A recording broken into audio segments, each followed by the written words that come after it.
Hi,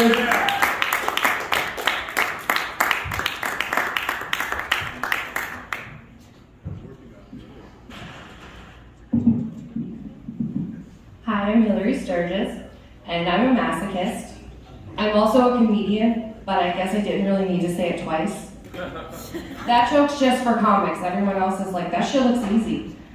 And I mean, it is easy, but it's easy like Sunday morning, Sunday morning when you're hungover and still high from Saturday night. Not that I have a residual high and a hangover. I mean, I got a fresh high and I'm drunk, so we're good. No worries. Thank you for not laughing because it actually really makes me feel at home. I have 12 dogs at my house and they don't think I'm funny either. Honestly, I'm tired of performing for them, that's why I'm here. They never give me any applause. I'm sorry, I have more. But seriously, on the one hand, I think puns are really funny, but on the other hand, I have ears. You might be wondering why I have props. It's the same reason that I have 12 dogs. It's drugs. Has anyone here done ayahuasca?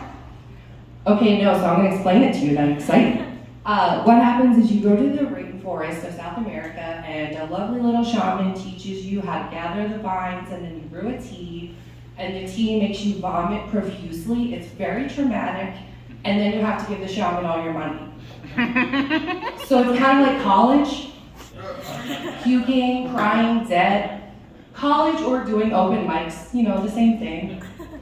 But that's not how I did ayahuasca. What I did was I became an ordained minister because there's a legal loophole that says you can brew ayahuasca as long as it's part of a religious ceremony. So now everything I do is a religious ceremony and you've all been blessed. I bought the vines online and then I brewed the tea in an Instant Pot using a recipe from Pinterest. Looking around, y'all have done some white nonsense, but I think that's the whitest shit ever. Okay, the whitest shit ever was when the 12 dogs got into a jumbo bag of marshmallows, but that's disgusting, I'm sorry. Anyway, back to ayahuasca. When you do it with a shaman, they warn you that you're gonna hallucinate and see a snake. I didn't Google anything because I'm an idiot, so I had no idea the snake was coming. I didn't know to be scared of it. So I was just like, hey, what's up? And the snake said, yo, you got some traumas? I'll make you a deal.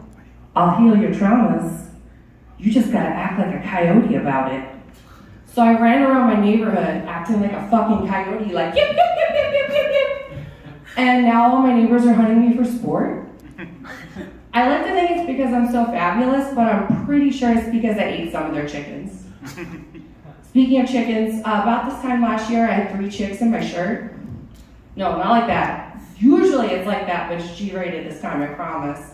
Does everyone remember like 2 winters back when we had the horrible snow and I had a power outage for 3 days during that time? So I had 3 chicken eggs that were about to hatch and no incubator to put them in, so I put them down my shirt. Because what else would you do? And they all hatched. Now they're adult chickens and they actually have their own babies, so I'm a grandmother chicken.